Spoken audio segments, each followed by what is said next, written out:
Flashback continue. सब लोग चुपचाप नाश्ता कर रहे थे। दिव्या के सामने सब लोग शांत थे। शायद उनका प्लान कुछ और ही था। कुछ देर बाद सबका नाश्ता हो जाता है और एस यूजुअली सभी लोग अपने अपने ऑफिस चले जाते हैं और रोमी तो अब रायचंद इंडस्ट्रीज का नया प्रेसिडेंट बन चुका था। अब घर में सिर्फ लेडीज ही थी, जैसे कि दिव्या, पाखी, गुंजन, दादी जी, अंजलि जी और सौम्या और सोमांश को भी आज जयपुर के लिए निकलना था क्योंकि हितेश जी और जानकी जी अभी भी कोमा में थे और उनके ख्याल के लिए सौम्या को उनके पास रहना ही पड़ता था। पर डॉक्टर्स की टीम भी उनके पास रहती थी। इनके भरोसे सौम्या और सोमांश हितेश जी और जानकी जी को छोड़कर आए थे। डॉक्टर के अकॉर्डिंग उन दोनों की कंडीशन में इस एक साल में जरा भी सुधार नहीं आया था।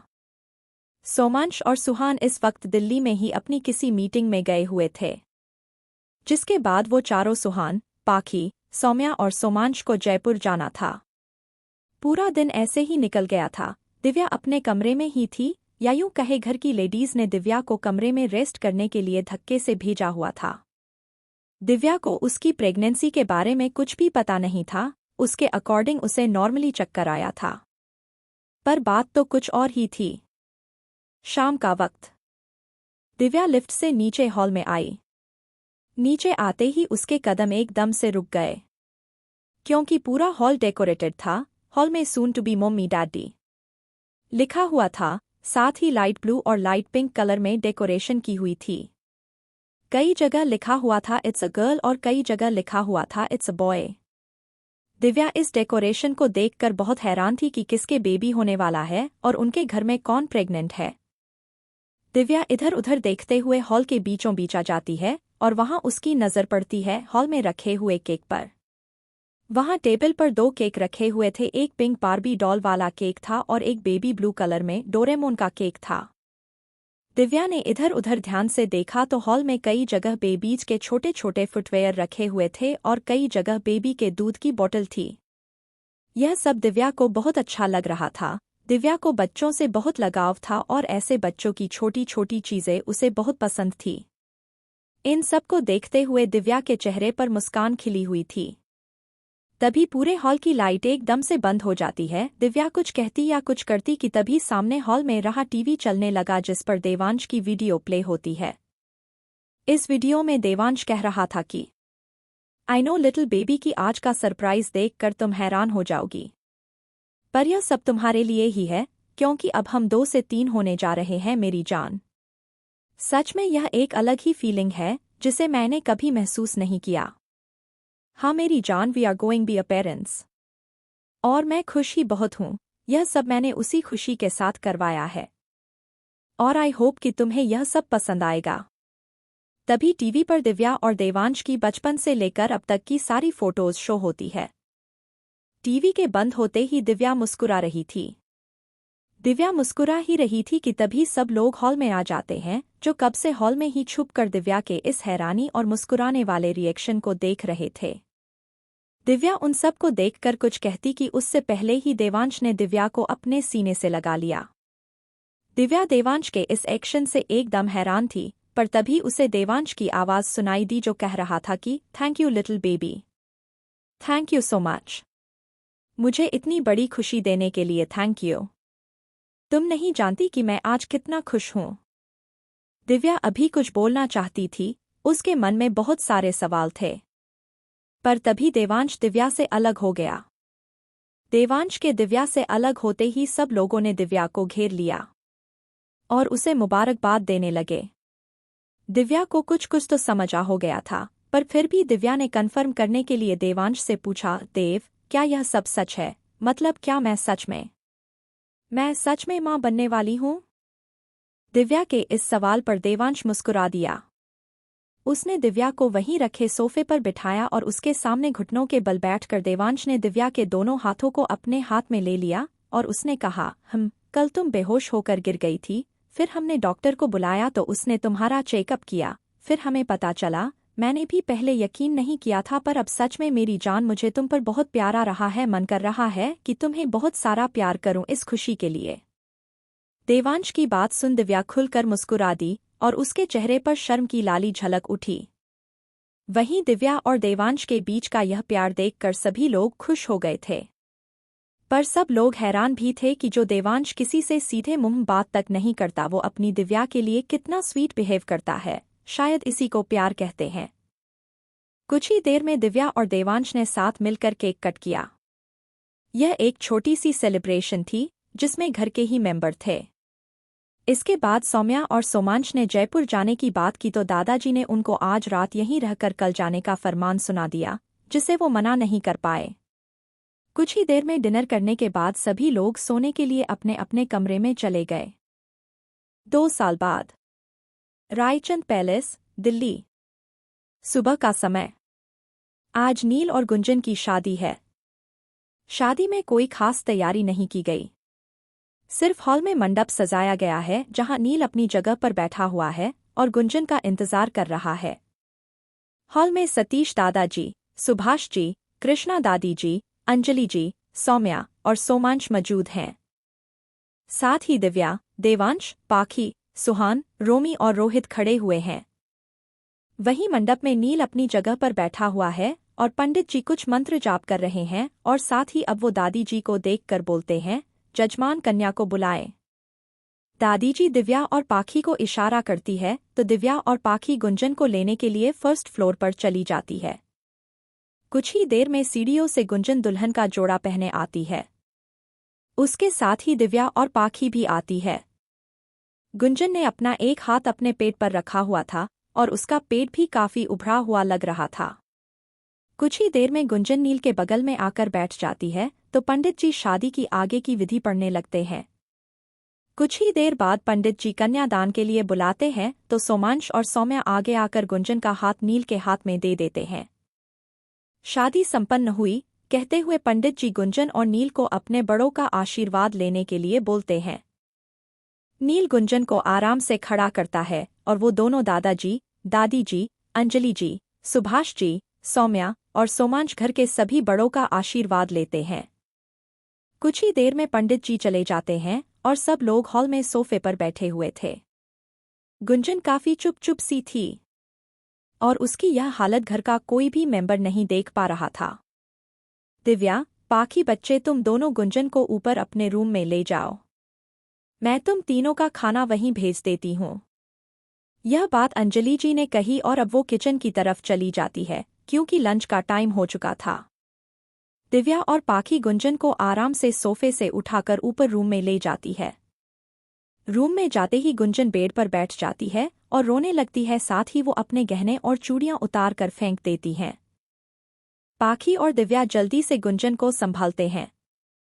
गुंजन क्या कर रही हो, लग जाएगी तुम्हें। ये बात कह दिव्या गुंजन को अपने सीने से लगा लेती हैं और दिव्या के गले से लगते ही गुंजन फूट फूट कर रोने लगती हैं। गुंजन रोते हुए, मेरे साथ ही ऐसा क्यों हुआ दिव्या? आखिर मेरे साथ ही क्यों? पहले मॉम, डैड, फिर। इतना कहते ही गुंजन जोर जोर से खांसने लगती हैं। तो पाखी गुंजन को पानी देते हुए कहती है, गुंजन प्लीज शांत हो जाओ। इतना रोना तुम्हारे और बेबी दोनों के लिए अच्छी बात नहीं है।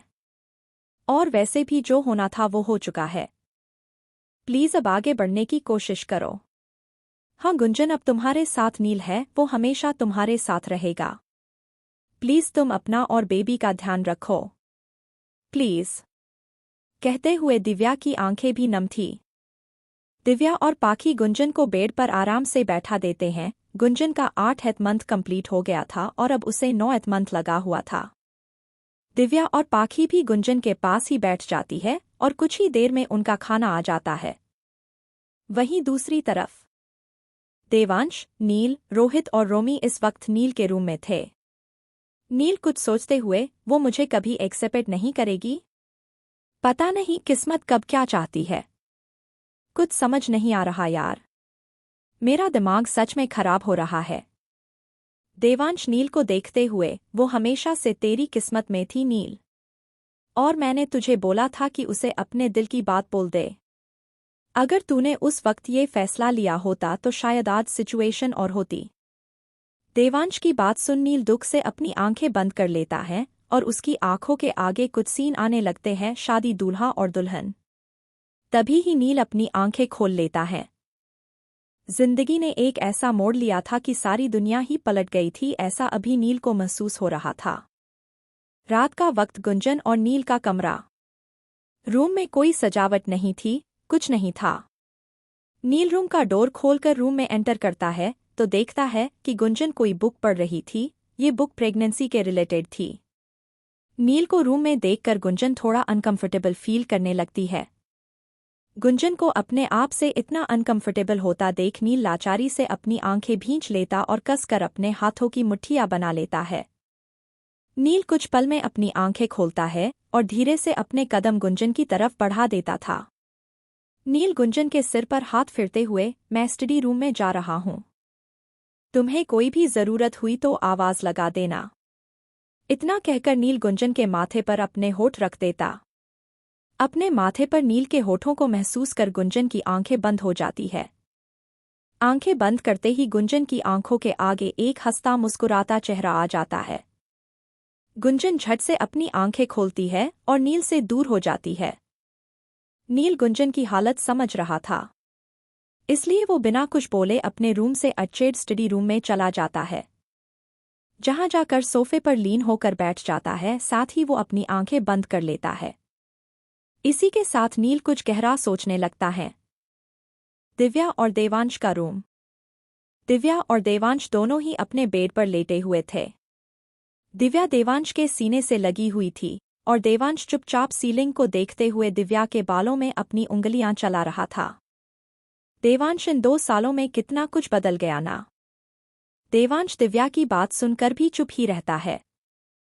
तो दिव्या अपना सिर उठाकर देवांश को देखती है, जो ऊपर सीलिंग को देख रहा था।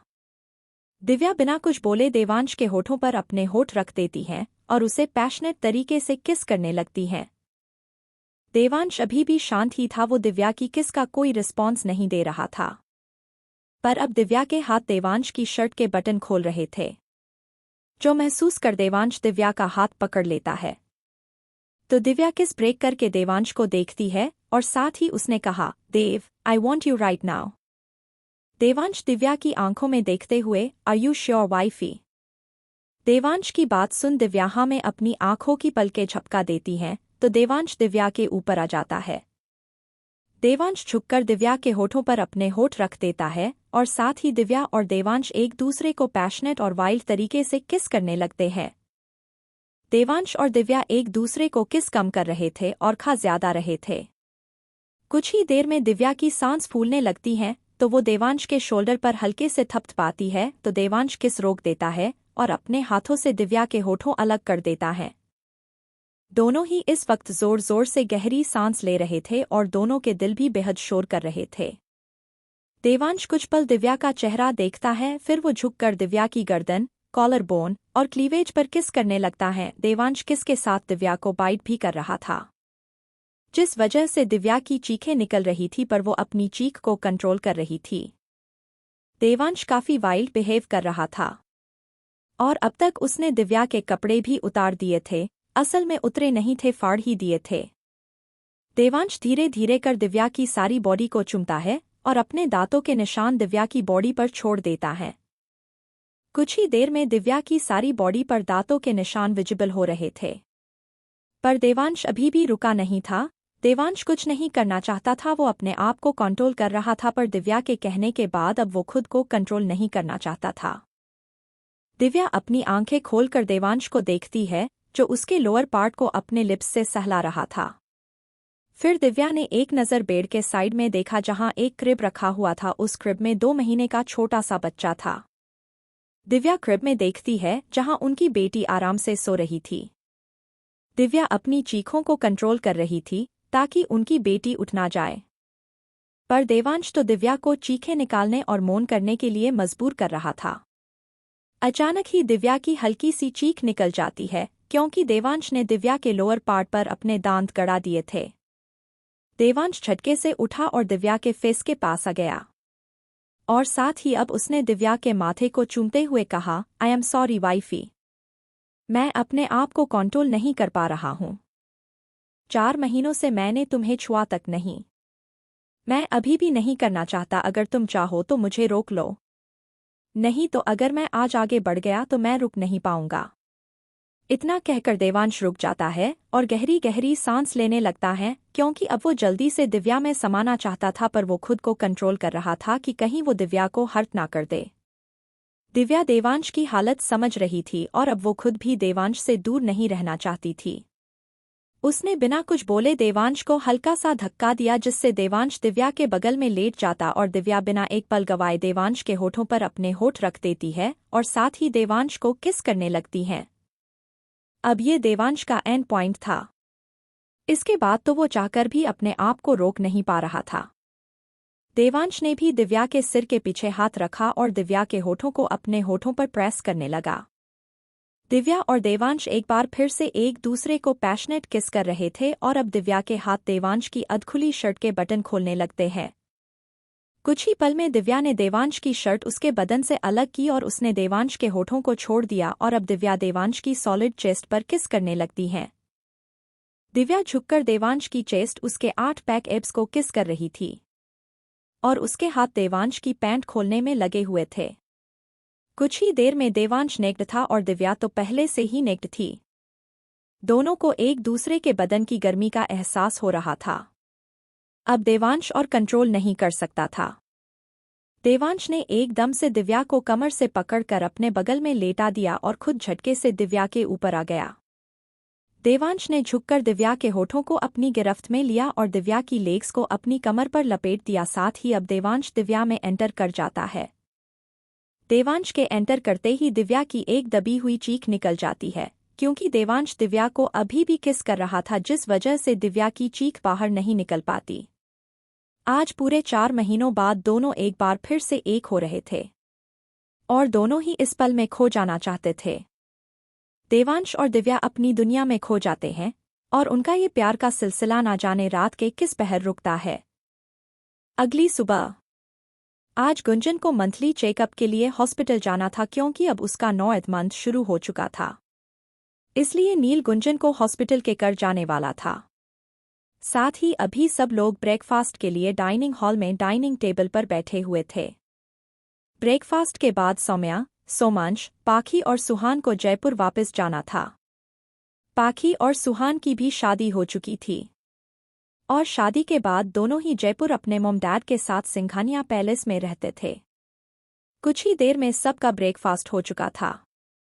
सोमांश अपनी जगह से उठते हुए, सतीश अंकल, कृष्णा आंटी, अब हमें इजाजत दीजिए, अब हमें निकलना चाहिए।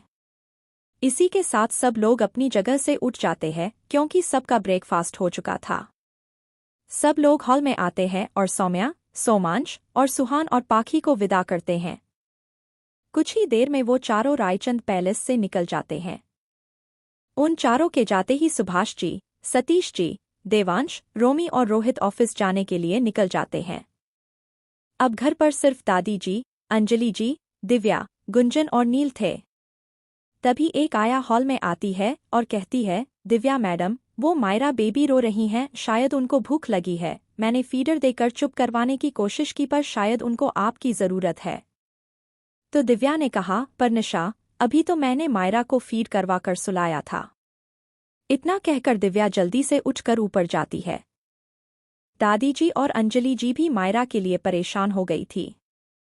तभी दादी जी ने अंजलि जी से कहा, बहू, तुम किचन में से अजवाइन और हल्का गर्म पानी लेकर ऊपर दिव्या के पास जाओ, शायद मायरा के पेट में दर्द हो रहा होगा। दादी जी की बात सुनकर अंजलि जी जल्दी से किचन की तरफ जाती है और फिर दादी अब नील से बोली, नील, तुम गुंजन को हॉस्पिटल ले जाओ।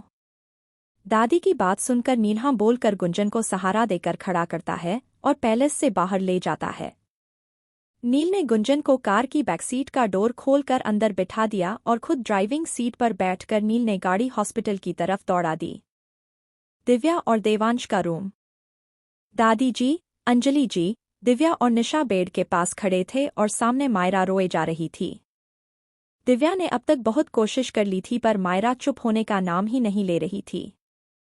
दादी, मायरा को क्या हुआ है, ये इतना क्यों रो रही है? कहते हुए दिव्या खुद रोना शुरू कर चुकी थी। दिव्या को रोता देख दादी जी ने कहा, दिव्या, बच्चे रोना बंद करो, अभी देखना मायरा भी चुप हो जाएगी। अब अंजलि जी ने दिव्या को डांटते हुए कहा, तुम्हारी गलती है दिव्या, तुम्हें ज्यादा मसाले वाला खाना नहीं खाना चाहिए था। कल गुंजन और नील की शादी के बाद तुमने मसाले वाला खाना खाया था और तुम जो भी खाती हो उसका सीधा असर मायरा पर होता है, तो अब से तुम लाइट खाना ही खाओगी। दिव्या अपनी आंसू भरी आंखों से अंजलि जी को देखती है और झट से उनके सीने से लग जाती है और साथ ही अब दिव्या ने कहा, आई प्रॉमिस मॉम, आज के बाद मैं ऐसा कुछ नहीं करूंगी जिससे मेरी बेटी को जरा सी भी दिक्कत आए। अंजलि जी मुस्कुरा कर दिव्या के बालों के हाथ फेरती है। कुछ ही देर में मायरा का रोना बंद हो चुका था और दिव्या मायरा के साथ ही बेड पर लेटी हुई थी। 2 महीने बाद दिव्या की प्रेगनेंसी को अब 3 महीने बीत चुके थे। दिव्या और देवांश दोनों ही अपने आने वाले बच्चे के लिए बहुत खुश थे। घर में नई जनरेशन आने वाली थी, इसलिए सब लोग दिव्या का बहुत ख्याल रख रहे थे। कोई भी दिव्या को ज्यादा काम नहीं करने देता था। उसको इधर उधर जाना होता तो कोई न कोई उसके साथ जाता ही था। कोई भी दिव्या को अकेला नहीं छोड़ता था। और अब 2 दिन पहले पाखी, सुहान और राज, गुंजन की मैरिज एनिवर्सरी थी, जिसमें उन्होंने ग्रैंड पार्टी तो नहीं रखी थी, पर वो चारों घूमने के लिए दुबई गए हुए थे। जब पाखी को दिव्या से पता चला था कि दुबई में बहुत ही अच्छी जगह है घूमने के लिए, तो उसने भी सुहान से वहां जाने के लिए बोला, जिसके बाद वो चारों दुबई के लिए गए हुए थे। आज वो चारों वापस आने वाले थे और इसीलिए सब लोग हॉल में उनका ही इंतजार कर रहे थे ताकि सब लोग मिलकर डिनर कर सके। सब लोग इंतजार कर ही रहे थे कि सुभाष जी के पास राज का फोन आता है, जिसमें उसने कहा कि वो लोग खाना बाहर ही खाकर आएंगे और उनको थोड़ा लेट भी हो जाएगा। जिसके बाद सब लोग अपना अपना डिनर करने के बाद सोने के लिए चले जाते हैं। कुछ ही देर में सुभाष जी के पास पाखी का कॉल आता है। सुभाष जी, इतनी रात गए, किसका फोन है? कहते हुए फोन स्क्रीन देखते हैं तो मुस्कुराते हुए फोन उठा लेते हैं। सुभाष जी पाखी से कुछ कहते कि उससे पहले पाखी ने काफी रुआंसी और कापती आवाज में कहा, डैड डैड वो। पाखी से कुछ कहने नहीं बन रहा था और सुभाष जी उसकी ऐसी आवाज सुनकर हैरान होकर बेड पर से उठकर बैठ जाते हैं। उनके साथ ही अंजलि जी भी काफी हैरानी से सुभाष जी को देख रही थी कि आखिर बात क्या है, क्योंकि उन्हें भी पाखी की आवाज सुनाई दे रही थी, क्योंकि वो सुभाष जी के पास ही लेटी हुई थी। पाखी बच्चे, क्या हुआ? कोई दिक्कत परेशानी है क्या? हमें बताओ, हम अभी आ रहे हैं, सुभाष जी ने काफी चिंताजनक आवाज में कहा। वहीं पाखी के अब तक आंसू निकल आए थे। उसने रोते हुए बस इतना ही कहा कि dad, accident, city hospital. Subhash ji ने आगे कुछ नहीं पूछा। उन्होंने कहा, बच्चे आप रोवो मत, देखो हम अभी आ रहे हैं, किसी को कुछ नहीं होगा, तुम शांत रहो, हम अभी सिटी हॉस्पिटल पहुंच रहे हैं। अंजलि जी ने भी पाखी की सारी बात सुन ली थी। वो काफी घबरा गई थी कि आखिर क्या हुआ होगा। अंजलि जी और सुभाष जी भागते हुए नीचे ग्राउंड फ्लोर पर जाते हैं और पैलेस के बाहर की तरफ निकल जाते हैं। वहीं दिव्या को नींद नहीं आ रही थी, इसलिए देवांश उसके साथ गार्डन में वॉक कर रहा था ताकि दिव्या थोड़ा थक जाएगी तो उसे नींद आ जाएगी। पर तभी दिव्या का ध्यान अंजलि जी और सुभाष जी की तरफ जाता है, तो उसने अंजलि जी को आवाज लगाकर पूछा, तो अंजलि जी ने उसे वो बता दिया जो पाखी ने उनको बताया था और वो सुभाष जी के साथ गाड़ी में बैठकर चली गईं। वहीं देवांश भी सारी बात सुन रहा था। उसने एक मेड को दिव्या के साथ रहने को कहा और खुद भी अपनी गाड़ी लेकर सिटी हॉस्पिटल की तरफ चला गया। यह देवांश था जो कि जताता नहीं था, पर परवाह उसे सब की थी, सिवाय सुभाष जी और अंजलि जी के। कुछ ही देर में देवांश की गाड़ी सिटी हॉस्पिटल के बाहर रुकती है और वो सीधा दौड़ते हुए अंदर चला जाता है। उसके जस्ट बाद ही सुभाष जी और अंजलि जी हॉस्पिटल में एंटर होते हैं और वो दोनों भी दौड़ते हुए अंदर चले जाते हैं। तीनों एक साथ ही पहुंचे थे, तो तीनों ही रिसेप्शन पर पता करने के बाद 3 फ्लोर पर चले जाते हैं, जहां पर इस वक्त पाखी, सुहान, राज और गुंजन थे। 3 आरडी फ्लोर पर पहुंचकर वो इधर उधर देखते हैं तो पाखी और सुहान वहीं बेंच पर बैठे हुए थे। सामने ओटी की लाइट चल रही थी। पाखी सुहान के कंधे पर सिर रखे रोए जा रही थी और सुहान उसे संभाल रहा था। सुभाष जी, अंजलि जी, देवांश तीनों सुहान और पाखी के पास जाते हैं तो पाखी तुरंत सुभाष जी के गले लग जाती है और फूट फूट कर रोने लगती है। सुभाष जी ने पाखी के सिर पर हाथ रखकर उसके बालों को सहलाया और उन्होंने उसे शांत करने की कोशिश की। तभी अंजलि जी ने सुहान को देखा और उसके कुछ बोलने का इंतजार करने लगे। सुहान ने अपनी नजरें झुकाए हुए कहा, वो मॉम डैड, एक्चुअली हम सब रास्ते में रुके थे खाना खाने के लिए। खाना खाने के बाद हम चारों अपनी कार की तरफ जा रहे थे कि राज को किसी की कॉल आ गई। राज बात करते हुए वहीं रुक गया और हम तीनों कार में बैठ गए। राज बात करने के बाद वापस आ ही रहा था कि उधर से एक कार निकली जिसकी शायद ब्रेक फेल थी और वो कार काफी रफ्तार के साथ चल रही थी। अचानक से उसी कार से राज की टक्कर हुई। राज का ध्यान फोन पर था तभी यह सब हो गया। राज को काफी चोट आई है, उसका काफी खून बह गया है और अभी उसका ऑपरेशन चल रहा है। यह सब बातें सुहान ने अपनी नजरें झुकाए हुए ही कहा। और वहीं उसकी बात सुनकर सुभाष जी को काफी धक्का लगा। वहीं अंजलि जी गिरने को हुई तो देवांश को कि उनके जस्ट पास ही खड़ा था उसने अंजलि जी के संभाल लिया। तभी अंजलि जी ने इधर उधर देखते हुए कहा, और गुंजन, वो कहाँ है? सुहान ने लाचारी से अपनी आंखें बंद कर ली और उसने कहा, वो जब गुंजन ने राज को खून से लथपथ देखा तो वो वहीं बेहोश हो गई थी। उसे डॉक्टर वार्ड में एग्जामिन कर रहे हैं। इस समय सबके चेहरे पर उदासी छाई हुई थी। कुछ ही देर में वहां एक डॉक्टर आई और उन्होंने इन सब को देखते हुए कहा, देखिए सर की ऐसी हालत देखकर मैम बेहोश हो गई थी पर प्रेगनेंसी में उनके लिए यह सही नहीं था। स्टिल मैंने उन्हें मेडिसिन और इंजेक्शन दे दिया है पर आपको उनका खास ध्यान रखना होगा कि वो ज्यादा स्ट्रेस ना ले। डॉक्टर अपनी बात कहकर रुक जाती है पर इधर बाकी सब हैरान हो गए थे कि गुंजन प्रेग्नेंट है पर कब से? और यही सवाल अंजलि जी ने डॉक्टर से किया भी। अंजलि जी ने डॉक्टर को देखते हुए कहा, पर डॉक्टर हमारी बहू कब से प्रेग्नेंट है? एक्चुअली हमें इस बारे में नहीं पता था। डॉक्टर ने जवाब दिया, जी शायद ऐसा हो सकता है कि मैम को भी इस बारे में ना पता हो क्योंकि उनकी प्रेगनेंसी को अभी 2 वीक हुए हैं। डॉक्टर की बात सुनकर अंजलि जी ने हाँ में सिर हिला दिया और वो लोग ओटी के खुलने का इंतजार करने लगे। कुछ ही देर में डॉक्टर ओटी से बाहर आए। उन्होंने सुभाष जी को देखते हुए कहा, सॉरी टू से मिस्टर रायचंद, हम राज सर को नहीं बचा पाए।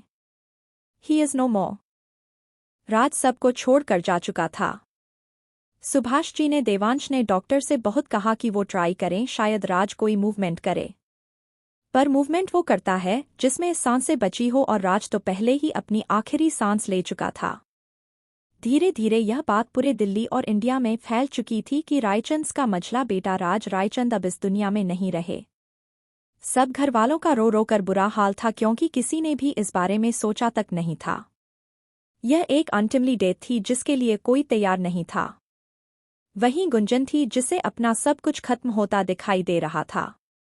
गुंजन अपनी सेंस में थी ही नहीं, वो तो बस रो रो कर अब थक चुकी थी। अगली सुबह नील भी आ चुका था। उसे रात को पता चला था राज के बारे में, इसलिए वो रात को ही शिमला फ्लाइट में बैठ चुका था। नील पैलेस में एंटर हुआ तो उसने देखा कि राज की डेड बॉडी हॉल में रखी हुई है और इसके आसपास सभी लोग बैठे रो रहे थे। नील ने जाकर अंजलि जी को संभाला, ना चाहते हुए भी उसकी आंखों से भी एक आंसू गिर ही गया। कुछ ही देर में राज का संस्कार हो चुका था। सब लोग आज बहुत रोए थे, किसी को भी खाने का मन नहीं था। आज देवांश भी काफी उदास था।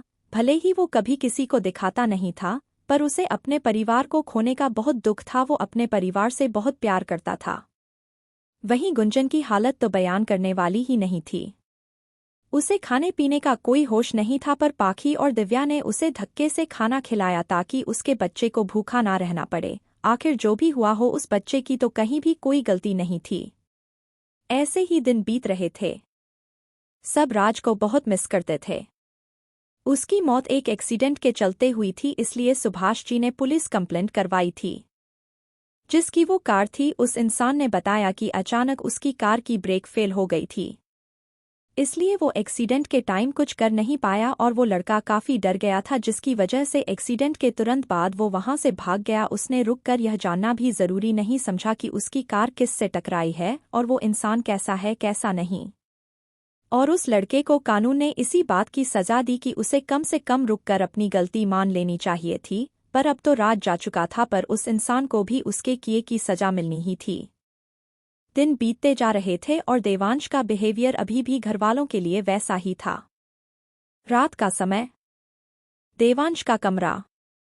दिव्या और देवांश अपने रूम में थे।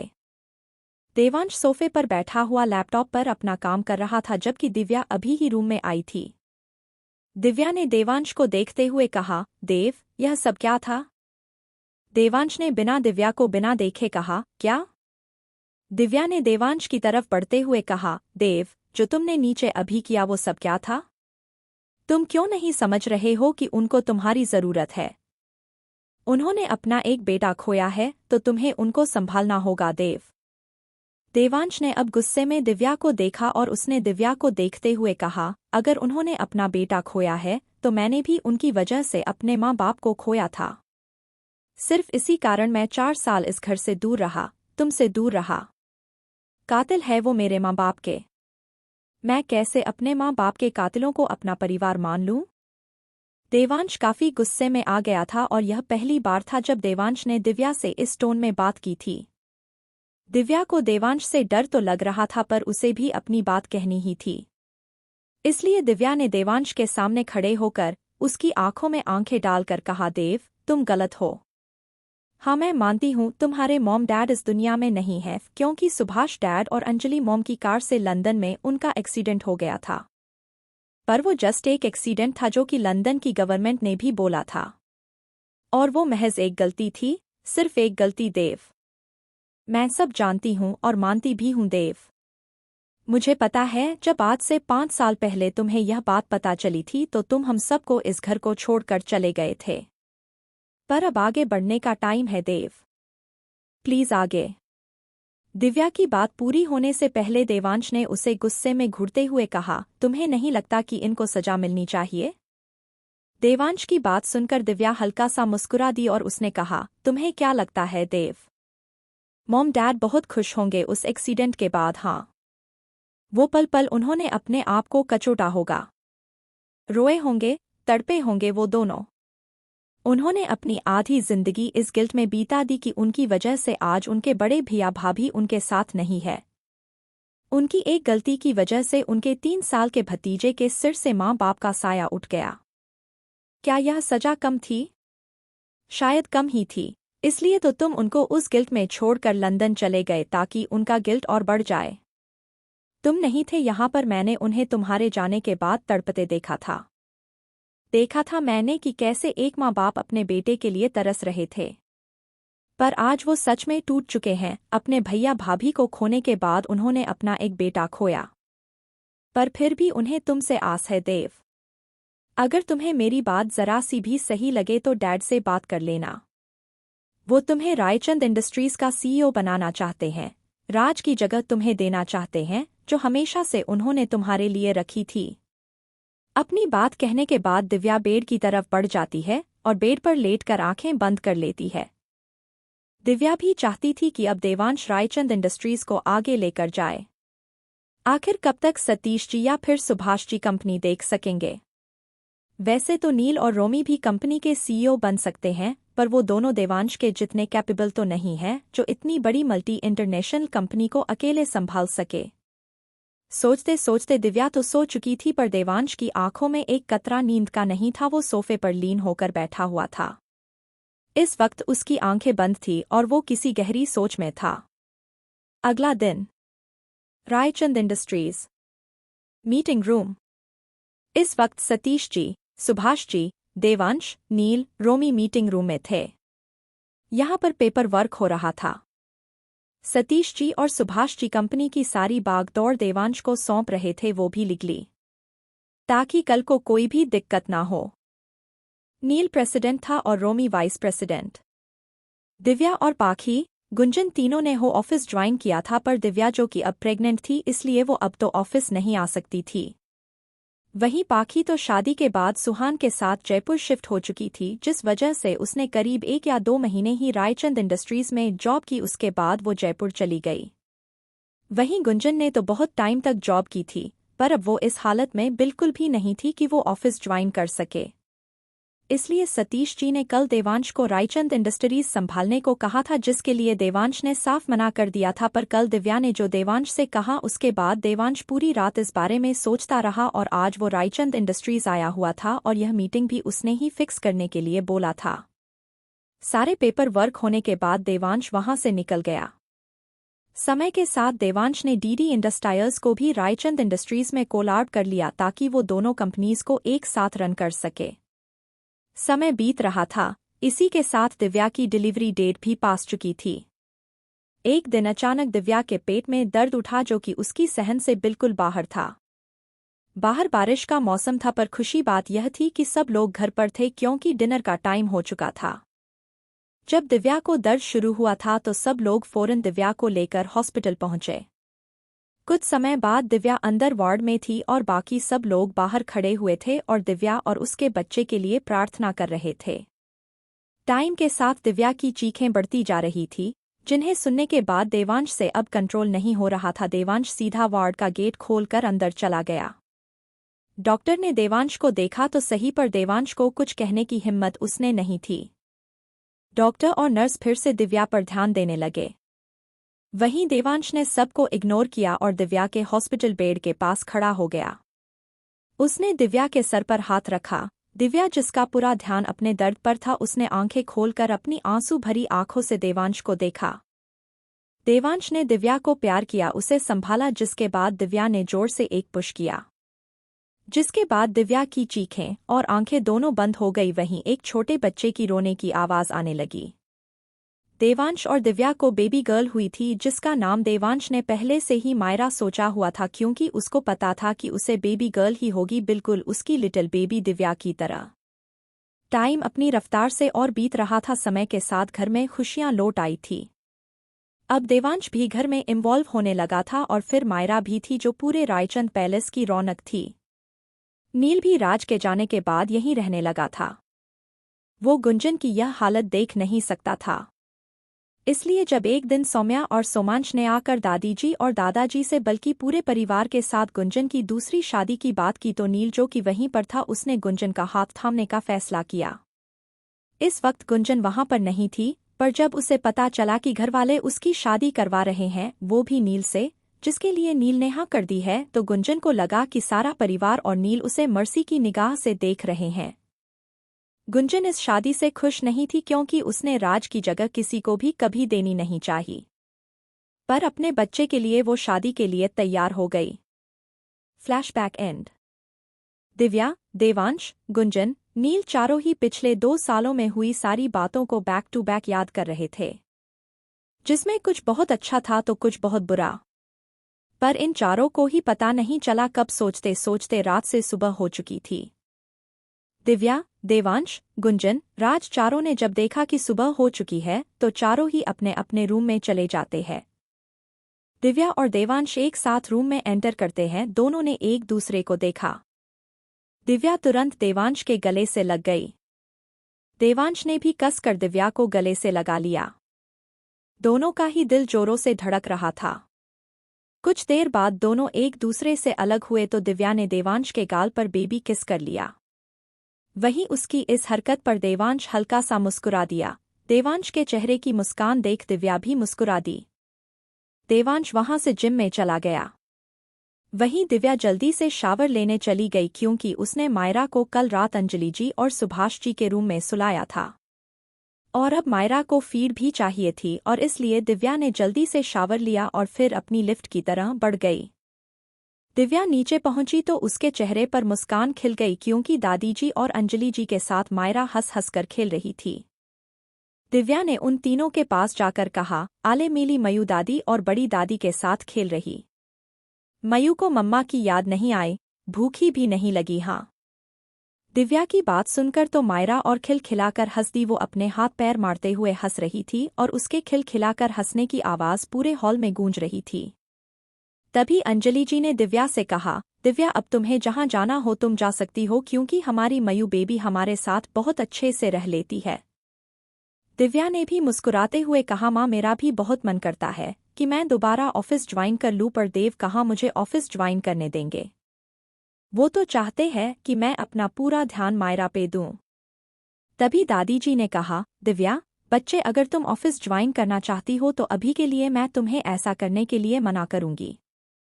क्योंकि चाहे हम सब हैं मायू के साथ, पर एक छोटे बच्चे को तो उसकी माँ ही चाहिए, इसलिए तुम थोड़ा समय और रुक जाओ, उसके बाद तुम ऑफिस ज्वाइन कर लेना। दादी जी की बात सुन दिव्या बस मुस्कुरा दी। वहीं अंजलि जी ने भी दादी जी की हाँ में हाँ मिला दी। कुछ ही देर में सब लोग डाइनिंग हॉल में नाश्ता कर रहे थे। सब नाश्ता कर ही रहे थे कि अचानक से खाना खाते हुए गुंजन को खांसी आ गई। कोई और गुंजन को पानी देता उससे पहले नील ने जल्दी से गुंजन को अपने हाथ से पानी पिलाया और अपने दूसरे हाथ से गुंजन की पीठ सहलाने लगा। कुछ ही देर में गुंजन नॉर्मल हो जाती है। वहीं बाकी सब नील का गुंजन के लिए ऐसा बिहेव देखकर बहुत खुश थे। वैसे तो देवांश के अलावा कोई भी नहीं जानता था कि नील गुंजन से प्यार करता है, वो भी बचपन से, पर वो सब गुंजन के लिए खुश थे कि उन्हें गुंजन को शादी करके किसी और के घर भी भेजना नहीं पड़ा। और ऊपर से नील गुंजन का कितना ख्याल रखता है, पता नहीं कोई और गुंजन और उसके अजन में बच्चे को अपनाता के नहीं। कुछ ही देर में सबका ब्रेकफास्ट हो चुका था और देवांश, रोमी, नील तीनों ऑफिस के लिए निकल चुके थे। कुछ देर बाद रायचंद इंडस्ट्रीज, देवांश का केबिन। देवांश अपनी चेयर पर बैठा हुआ था, वहीं रोहित उसके सामने खड़ा हुआ था और देवांश की तरफ देख रहा था। रोहित ने देवांश को देखते हुए कहा, सर वो मिस्टर सभरवाल के यहाँ एक गेट टुगेदर पार्टी है और उन्होंने खास आपको इनवाइट किया है, तो क्या आप वहाँ जाना पसंद करेंगे? रोहित देवांश को पार्टी के बारे में बता रहा था, जिसके बाद उसने उससे सवाल ही कर दिया कि क्या वो इस पार्टी में जाएगा या नहीं। वहीं रोहित की बात सुनकर देवांश कुछ देर तो खामोश रहा, फिर उसने हल्की मुस्कान के साथ कहा, हाँ पार्टी में जाने की तैयारी करो और आज किसी का टेस्ट भी ले लेते हैं। इतना कह देवांश मुस्करा देता है। वहीं रोहित देवांश की सारी बात अच्छे से समझ गया था। उसने धीरे से अपना सिरहा में हिलाकर ओके बॉस बोला और अपनी फाइल जो कि वो देवांश से साइन करवाने लाया था उसे लेकर चला गया। वहीं देवांश ने रोहित के जाते ही अपनी नज़रें लैपटॉप में गड़ा दी। रोहित को वो फाइल रोमी को देनी थी ताकि रोमी इस प्रोजेक्ट पर वर्क कर सके, इसलिए वो देवांश के केबिन से निकलकर रोमी के केबिन की तरफ चला गया। रोमी इस वक्त अपने केबिन में नहीं था, इसलिए रोहित वहीं पर उसके आने का इंतजार करता है। करीब 5 मिनट बाद रोमी के केबिन का गेट खुला और रोमी अंदर आया। रोमी ने थकान की वजह से अपनी टाई थोड़ी ढीली की और अपनी चेयर पर आंखें बंद करके बैठ गया। रोहित, जो कि रोमी को तब से नोटिस कर रहा था जब से रोमी केबिन में आया था। रोहित ने थोड़ा ऊंची आवाज में कहा, अरे यार तुम तो सुबह सुबह ही इतना थक गए, पर देवांश सर ने तो तुम्हें ये फाइल देने के लिए बोली थी, इस फाइल को रीड कर लो फिर इस प्रोजेक्ट पर काम शुरू करो। इतना कहकर रोहित रोमी को चिढ़ाने वाली हंसी हंस देता है, जिसे महसूस कर रोमी चिढ़ भी जाता है और उसने लगभग चीखते हुए कहा, ए भाई के मैनेजर, जाकर भाई की सेवा कर, देख उनके कॉफी पीने का टाइम हो गया है, जा जाकर कॉफी बना। अब रोमी भी रोहित को चिढ़ाने लगा था, जिससे रोहित भी चिढ़ जाता है। उसने कहा, देख काले कलूटे, मैं तेरे भाई का मैनेजर हूँ क्योंकि मैं उनके सारे काम करता हूँ बिजनेस रिलेटेड। मैं कोई किचन मेड नहीं हूँ जो सरखेल कॉफी बना के दूँ। और तुम अभी इस फाइल को रीड करो और प्रोजेक्ट वाली जगह पर निकल जाओ। इतना कहकर रोहित ने रोमी को खतरनाक डेविल स्माइल पास की और फाइल टेबल पर रख कर चला गया। वहीं रोमी काफी चिढ़ा हुआ था। उसने इतना काम कभी भी सुभाष जी और सतीश जी के होते हुए नहीं किया था जितना अब वो देवांश के कंपनी के सीईओ बनने के बाद कर रहा था। रोमी ने कुछ देर देवांश को कोसते हुए कहा, अरे यार भाई, और कितना काम करवाएंगे हमसे? खुद तो सारा दिन काम करते रहते हैं, इनका बस चले तो यह रात में भी काम करेंगे, पर अब भाभी भी है जिसके लिए भाई रात में काम नहीं करते। काश भाभी भाई के साथ ऑफिस भी आ जाए, फिर तो मुझे भी थोड़ा आराम मिल जाएगा, क्योंकि भाई तो भाभी साथ बिजी हो जाएंगे। वाह क्या आइडिया निकाला है रोमी तूने। रोमी अपने आप से बात करने के बाद वहां से निकल जाता है प्रोजेक्ट प्लेस पर। रोमी वहां से निकलकर सीधा उस प्रोजेक्ट के वर्क के लिए पहुंचा जहां पर बिल्डिंग बन रही थी। रोमी ने सब कुछ चेक किया, कुछ एकदम सीरियस बॉस की तरह सबको कुछ ना कुछ इंस्ट्रक्शन दिए। रोमी एक जगह पर खड़ा हुआ बिल्डिंग वो एरिया देख रहा था जो कि ऑलमोस्ट रेडी था। रोमी का ध्यान बिल्डिंग की तरफ ही था कि उसके पीछे से एक लड़की की प्यारी सी आवाज आई। वो लड़की अपनी प्यारी सी आवाज में कह रही थी, किस बेवकूफ ने यहाँ पर गाड़ी पार्क की है, अंधा ही होगा जिसे नो पार्किंग का बोर्ड नहीं दिखा होगा। इतना कहकर वो लड़की इधर उधर देख रही थी। वहीं रोमी ने उस लड़की से ध्यान हटाकर गाड़ी की तरफ देखा, फिर उसने सामने लगे बोर्ड पर ध्यान दिया जहां पर नो पार्किंग लिखा हुआ था। रोमी तुरंत उस लड़की की तरफ गया।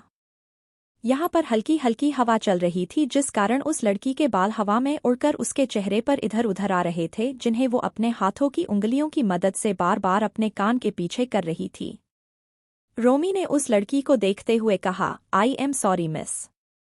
एक्चुअली मैंने बोर्ड की तरफ ध्यान नहीं दिया और गाड़ी यहीं पर पार्क कर दी। इतना कहकर रोमी उस लड़की की तरफ देखने लगा। तभी उस लड़की ने रोमी को देखा और कहा, अब गाड़ी साइड करोगे तुम या फिर सॉरी बोलने से तुम्हारा काम हो गया। देखो ज्यादा भोले बनने की जरूरत नहीं है, यहाँ पर बिल्डिंग का काम चल रहा है तो जल्दी करो, अपनी गाड़ी हटाओ और दफा हो जाओ यहाँ से। देखने से तो अच्छे घर के लग रहे हो पर लगता है पढ़ाई में वीक थे इसलिए तो बोर्ड पर थोड़े से इंग्लिश के वर्ड भी नहीं समझ पाए। इतना कहकर उस लड़की ने रोमी को ऊपर से नीचे तक देखा जैसे कह रही हो कि देखने से तो अच्छे घर का लग रहा है। रोमी को इस वक्त इस सामने खड़ी क्यूट सी लड़की पर गुस्सा तो बहुत आ रहा था, पर एक तो वो लड़की इतनी क्यूट, ऊपर से गोरा रंग, लंबे लहराते बाल, रोमी तो उसमें खोने ही लगा था। पर इस बार वो लड़की कुछ और कहती उससे पहले रोमी बिना कुछ बोले गाड़ी में बैठा और गाड़ी स्टार्ट कर यहाँ से निकल गया, क्योंकि उसका सर्वे ऑलमोस्ट हो चुका था और अब उसे ऑफिस भी जाना था जिसके बाद उसे पार्टी ने भी जाना था। वहीं रोमी के बिना कुछ बोले जाने से वो लड़की काफी चिढ़ गई। उसने चिढ़ते हुए खुद में ही कहा, कितना बदतमीज आदमी है, बिना कुछ बोले निकल गया। आई होप ऐसा बदतमीज बेवकूफ आदमी मुझसे कभी ना टकराए। शाम को मिस्टर सभरवाल के यहाँ पर एक पार्टी थी जिसमें पूरा रायचंद परिवार इनवाइटेड था, पर दादाजी और दादी जी को कहीं और जाना था क्योंकि दादाजी के दोस्त की तबीयत खराब थी, इसलिए वो दोनों तो पहले ही निकल चुके थे। अंजलि जी और सुभाष जी वो दोनों भी इस पार्टी में जाने वाले नहीं थे, इसलिए उन्होंने नील और गुंजन से कहा था कि वो दोनों पार्टी में चले जाएं। क्योंकि रोमी भी जा रहा था क्योंकि वो मिस्टर सभरवाल के प्रोजेक्ट पर वर्क कर रहा था, इवन वो खुद लीड कर रहा था सब कुछ, इसलिए उसे तो जाना ही था। वहीं दिव्या को भी देवांश ने बोला था कि वो शाम को रेडी रहे, इसलिए दिव्या भी अपने रूम में रेडी हो रही थी। वहीं मायरा अंजलि जी और सुभाष के साथ रहने वाली थी। दिव्या ने मायरा को फीड करवा दिया था और अब मायरा उसके पास ही रूम में अपने क्रिब में आराम से सो रही थी। वहीं गुंजन के कमरे में गुंजन का कहीं भी जाने के मन नहीं था, पर फिर भी उसने अपने पेट पर हाथ रखते हुए कहा, मुझे बाहर जाना चाहिए है ना बेबी, किसी और के लिए नहीं तो आपके लिए मुझे बाहर जाना चाहिए ताकि आपको बाहर घूमकर अच्छा लगे। बाकी आपके डैड के जाने के बाद से तो मेरी जिंदगी एकदम खाली है, मैं तो आपके लिए जी रही हूँ, बस आप जल्दी से आ जाओ। गुंजन के इतना कहते ही उसके पेट में रहे बच्चे ने जोर से किक मारी जिस वजह से गुंजन की हल्की सी चीख निकल गई और उसने कसकर अपने पास रहे सोफे को पकड़ लिया। वहीं नील जो कि बाथरूम में थे उसने अभी अपने कपड़े रिमूव किए ही थे कि उसे गुंजन की चीख सुनाई दी। नील ने जल्दी से एक टॉवल अपने लोअर बॉडी पर कवर किया और जल्दी से रूम में आया। नील ने बाहर आते ही देखा गुंजन सोफे को पकड़ खड़ी थी, उसका एक हाथ अपने बेबी बम्प पर था और गुंजन ने अपनी आंखें बंद कर रखी थी। नील काफी घबरा गया, पर तभी उसे गुंजन के चेहरे पर मुस्कान दिखी। गुंजन हल्का हल्का मुस्कुरा रही थी। नील काफी कंफ्यूज हो गया था, वो जल्दी से गुंजन की तरफ आया। उसने गुंजन से चिंता करते हुए पूछा, गुंजन क्या हुआ, अभी तो तुम इतनी जोर से चीखी थी, क्या तुम्हें कहीं पेट में दर्द हुआ, पर तुम अब हंस रही हो। गुंजन नील के सामने काफी अनकंफर्टेबल हो गई थी क्योंकि इस वक्त नील सिर्फ टॉवेल में गुंजन के सामने खड़ा था। गुंजन ने अपनी नजरें नीचे करके कहा, वो बेबी ने अभी किक किया इसलिए मेरी चीख निकल गई। वहीं नील गुंजन की बात सुनकर मुस्कुरा दिया। उसने गुंजन को सोफे पर बिठाया और उसे पानी पीने को दिया। गुंजन ने चुपचाप पानी पी लिया और नील ने गुंजन के माथे पर प्यार से किस कर लिया।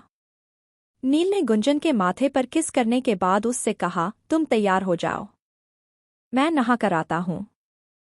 इतना कहकर नील बाथरूम में चला गया और गुंजन ने थोड़ी गहरी सांस ली और गुंजन भी खड़ी होकर मिरर के पास जाकर तैयार होने लगी। कुछ ही देर में सब रेडी थे जिन्होंने पार्टी में जाना था। दिव्या ने आज पीच कलर की ड्रेस पहनी हुई थी जो कि उसके घुटनों से थोड़ी नीचे तक थी। दिव्या ने थोड़ा बोल्ड मेकअप किया हुआ था। वहीं गुंजन ने रॉयल ब्लू कलर में सिंपल ट्राउजर के साथ लॉन्ग फ्रॉक टाइप ड्रेस पहनी हुई थी जिसमें उसका 8.5 महीने का पेट काफी विजिबल हो रहा था। वो ड्रेस कट टाइप में थी जिसके कारण वो पीछे से लॉन्ग थी और आगे से घुटनों से थोड़ा नीचे तक आ रही थी। वहीं देवांश और नील ने नॉर्मल फॉर्मल कपड़े पहने हुए थे। देवांश ने ब्लैक पेंट्स के साथ व्हाइट शर्ट पहनी हुई थी और नील ने ग्रे पेंट के साथ क्रीम व्हाइट शर्ट पहनी हुई थी। दिव्या ने जाने से पहले मायरा को प्यार किया, उसके माथे को चूमते हुए कहा, मायू मेरा बच्चा, मम्मा थोड़ी देर में आ जाएंगी, आप दादी दादू को ज्यादा परेशान मत करना। फिर उसने अंजलि जी से कहा, मॉम मैंने मायू को फीड करवा दिया था और फीडर में भी मैंने दूध फिल कर दिया है, तो आप मायू को दे देना। अगर मायू आपको ज्यादा परेशान करे तो प्लीज आप हमें कॉल कर देना। अंजलि जी ने दिव्या के गाल को सहलाते हुए कहा, दिव्या तुम ज्यादा चिंता मत करो, जाओ एंजॉय करो, मैं हूं ना मायू के पास।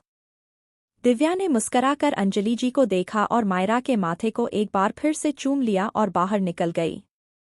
देवांश दिव्या का बाहर ही वेट कर रहा हूं, जबकि नील गुंजन को लेकर जा चुका था और रोमी भी पहले ही निकल चुका था। दिव्या बाहर आई और देवांश के सामने आकर खड़ी हो गई। देवांश ने दिव्या एक झटके के साथ कार के साथ लगा दिया। दिव्या कुछ समझ पाती कि देवांश ने दिव्या के होठों पर अपने होठ रख दिए और उसे चूमने लगा। देवांश डेस्परेटली दिव्या के होठों को चूम रहा था, वहीं दिव्या को तो कुछ समझ ही नहीं आया था कि हुआ क्या। उसने चारों तरफ अपनी नज़र घुमाकर देखी पर लाकिली वहां पर कोई भी मौजूद नहीं था। देवांश दिव्या को किस कर रहा था, उसके हाथ दिव्या की कमर को सेंसुअली सहला रहे थे, जिससे ना चाहते हुए भी दिव्या की बॉडी देवांश के तरफ अट्रैक्ट हो रही थी। देवांश ने कुछ मिनट ही दिव्या के होठों को चूमा, उसके बाद उसने दिव्या के होठों को छोड़ दिया और दिव्या का चेहरा देखने लगा। इस वक्त दिव्या का चेहरा बिल्कुल लाल हो गया था और वो लंबी गहरी सांसें लिए जा रही थी। देवांश दिव्या की इस हालत को देख मुस्करा दिया, वहीं दिव्या ने अपने छोटे हाथों से देवांश के कंधे पर मारते हुए कहा, देव यह क्या कर रहे थे तुम। देवांश ने भी दिव्या को शरारती मुस्कान मुस्काते हुए कहा, अपनी इतनी हॉट बीवी को देखकर मुझसे कंट्रोल नहीं हो रहा था, इसलिए अपनी बीवी को थोड़ा सा प्यार किया है। क्या मैं और प्यार कर लूं अपनी बीवी को, इतना कह देवांश वहीं शरारती मुस्कान मुस्करा देता है। वहीं देवांश की बात सुन दिव्या ने उसे घूरकर देखते हुए कहा, हाँ कर लो प्यार, तुम्हारी ही बीवी है, पर उसके लिए तुम्हें पार्टी पर जाना कैंसिल करना पड़ेगा। दिव्या की बात सुन देवांश ने तुरंत दिव्या को अपनी गोद में उठा लिया और उसे पैलेस के अंदर की तरफ ले जाने लगा। वहीं उसकी इस हरकत पर दिव्या की आंखें हैरानी से बड़ी हो गई।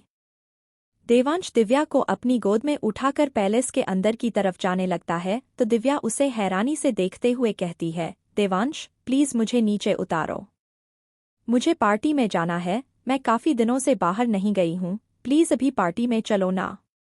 आई प्रॉमिस पार्टी से आने के बाद तुम्हें जो करना होगा कर लेना, मैं तुम्हें बिल्कुल नहीं रोकूंगी।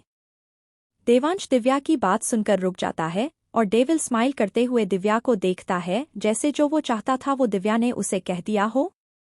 वहीं दिव्या अपनी मासूम नजरों से देवांश को देख रही थी, जैसे उसे देवांश की हंसी का मतलब समझ न आया हो। देवांश ने दिव्या को अपनी बाहों में लिए हुए ही गाड़ी की तरफ बढ़ गया।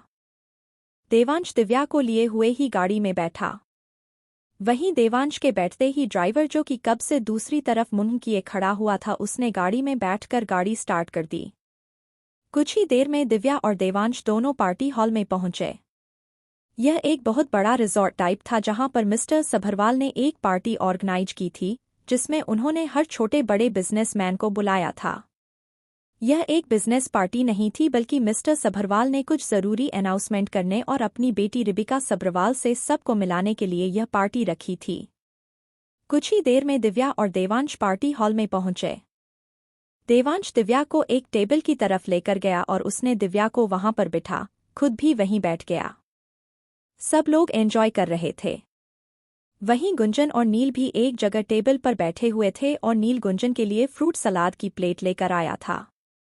फ्रूट और सलाद की प्लेट देखकर गुंजन का मुंह बन गया। उसने नील को मुंह फुलाए हुए कहा, यह क्या है? घर तो घर, पार्टी में भी मुझे यह सब खाने को मिलेगा क्या? मुझे नहीं खाना यह सब। आई वांना ईट वाटर बॉल्स पानी पूरी। नील ने गुंजन को आंखें दिखाते हुए कहा, नेवर, मेरा बेबी हेल्थी खाना खाएगा, यह सब फालतू की चीजें नहीं। गुंजन ने नील से थोड़ा बच्चों वाली आवाज में कहा, अच्छा ठीक है, मैं यह सलाद वगैरह खा लूंगी, पर नील प्लीज मुझे कुछ स्वीट खिला दो। तुम्हें पता है ना मुझे स्वीट कितना पसंद है, ऊपर से बेबी को भी स्वीट बहुत पसंद है प्लीज। गुंजन की ऐसी बात सुनकर नील बहुत ज्यादा खुश हो गया था, क्योंकि काफी समय बाद आज उसे गुंजन पहले वाली गुंजन लग रही थी जो उसे उसके लिए मीठा लाने को बोला करती थी। नील ने खुश होते हुए तुरंत गुंजन से कहा, अगर मेरे बेबी को और मेरे बेबी की मम्मा को मीठा इतना पसंद है तो बेबी के पापा उन दोनों के लिए जरूर मीठा लाएंगे। इतना कहकर नील वहां से उठा और गुंजन के लिए कुछ मीठा लेने के लिए चला गया। वहीं गुंजन के चेहरे पर विक्ट्री स्माइल थी। उसने इसी स्माइल के साथ खुद से कहा, वाह क्या ट्रिक यूज की है गुंजन, ऐसे ही हम दोनों को मीठा खाने को मिल जाएगा है ना बेबी। कहते हुए गुंजन अपने पेट को हल्का हल्का सहला रही थी। वहीं दूसरी तरफ रोमी एक जगह पर खड़ा हुआ था और वो अपने असिस्टेंट से कुछ बात कर रहा था। तभी उसकी नज़र एक लड़की पर पड़ी। रोमी ने उस लड़की को देखा जो कि ब्लैक कलर की नी लेंथ ड्रेस पहने खड़ी थी। उसके बाल खुले हुए थे, पैरों में high heels, smoky eye makeup. वो लड़की इतना बोल्ड मेकअप किए और इतनी बोल्ड ड्रेस पहने हुए थी, पर उसका चेहरा उसकी मासूमियत बता रहा था। रोमी ने उस लड़की को देखते हुए कहा, क्यूटी गर्ल, यह तो वही सुबह वाली लड़की है जो मुझे मिस्टर सभरवाल के प्रोजेक्ट के लोकेशन पर मिली थी। यह लड़की यहाँ क्या कर रही है? कितनी लड़ाकू लड़की है यह, खैर क्यूट भी बहुत है। इतना कह रोमी मुस्करा देता है। वहीं रोमी का असिस्टेंट उसे अकेले में कुछ ना कुछ बड़बड़ाते हुए सुन रहा था और रोमी को अजीब नज़र से देखने लगा हो। अपने असिस्टेंट को अपनी ओर देखता पाकर रोमी एकदम से चुप हो गया और इधर उधर देखने लगा जैसे मानो उसकी कोई चोरी पकड़ी गई हो। रोमी तो ऐसे रिएक्ट कर रहा था जैसे उसके सामने उसका असिस्टेंट नहीं, उसके डैड सुभाष जी खड़े हो। कुछ ही पल में रोमी को भी यह बात समझ आ जाती है। फिर उसने अपने असिस्टेंट को घूर कर देखा, जैसे कह रहा हो, तुम मेरे असिस्टेंट हो, मेरे डैड बनने की कोशिश मत करो। वहीं दिव्या और देवांश के टेबल पर दिव्या ने देवांश से कहा, देव कितना टाइम और लगेगा यहाँ पर? कितनी बोरिंग पार्टी है यह। देवांश ने दिव्या को शरारती स्माइल करते हुए कहा, अच्छा तो तुम्हें पार्टी बोरिंग लग रही है, और तुम ऐसा क्या करना चाहती हो घर जाकर जिससे तुम बोर फील ना करो? देवांश की ऐसी बात सुनकर दिव्या के गाल एकदम लाल हो गए थे। उसने तो वैसे ही पूछा था कि कितना टाइम और लगेगा, पर देवांश की बात सुनने के बाद उसकी कुछ और कहने की हिम्मत नहीं हुई। वहीं देवांश ने दिव्या के लाल होते गालों को चूम लिया। उसने कहा, जान बस कुछ देर और लगेगी। उसके इतना कहते ही वहां स्टेज पर मिस्टर सभरवाल आए। उनके साथ एक लड़की थी।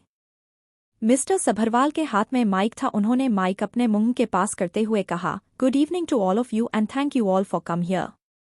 Special thanks to mister Devansh Raichand because we all know that he is very busy person, but still he came in my little bit party. Mister Sabharwal के इतना कहते ही सब लोग देवांश के लिए तालियां बजाने लगे और वहीं सारे कैमरे देवांश को कैप्चर करने में लग गए। वहीं दिव्या हैरान थी कि किसी और की बिजनेस कम फैमिली पार्टी में भी सेंटर ऑफ द अट्रैक्शन उसका पति ही था। तभी मिस्टर सभरवाल ने माइक में कहा, मैं आप सब से किसी खास इंसान से मिलवाना चाहता हूं। इतना कहकर उन्होंने उस लड़की को अपने और पास किया और कंधे से दूसरे कंधे पर हाथ रखते हुए कहा, so meet my one and only daughter miss Rebecca Sabharwal. उनके इतना कहते ही सब लोग तालियां बजाने लगे। वहीं रोमी का ध्यान रिबिका पर ही था, वो गौर से उसे ही देख रहा था। तभी फिर से मिस्टर सभरवाल ने माइक में कहा, मैं आप सबको बताना चाहता हूं कि मेरी बेटी मेरा मान मेरी रिबिका आज से मेरी कंपनी की सभरवाल कॉर्पोरेशन की नई सीईओ है। मेरी बेटी कुछ दिन पहले ही लंदन से अपनी बिजनेस की स्टडी पूरी करके लौटी है और अब मैं अपनी सारी कंपनी अपनी बेटी के नाम कर चुका हूं। आज से वही सभरवाल कॉर्पोरेशन की सीईओ है और इसी खुशी में मैंने आज यह पार्टी रखी है, so please enjoy the party. उनके इतना कहने पर पूरे इवेंट हॉल में तालियों की गड़गड़ाहट होने लगी। वहीं इतना कहकर वह रिबिका के साथ स्टेज से उतर जाते हैं। कुछ ही देर में मिस्टर सभरवाल एक टेबल के पास पहुंचे जहां पर दिव्या, देवांश, नील, गुंजन, रोमी सभी एक साथ बैठे हुए थे। मिस्टर सभरवाल ने देवांश को देखते हुए कहा, thank you mister Raichand party में शामिल होने के लिए। वहीं देवांश ने मिस्टर सभरवाल से कहा, अंकल आपको इतना फॉर्मल होने की कोई जरूरत नहीं है, आपके साथ रायचंद इंडस्ट्रीज के रिलेशन पहले से ही काफी अच्छे हैं, तो मेरा आना बनता था।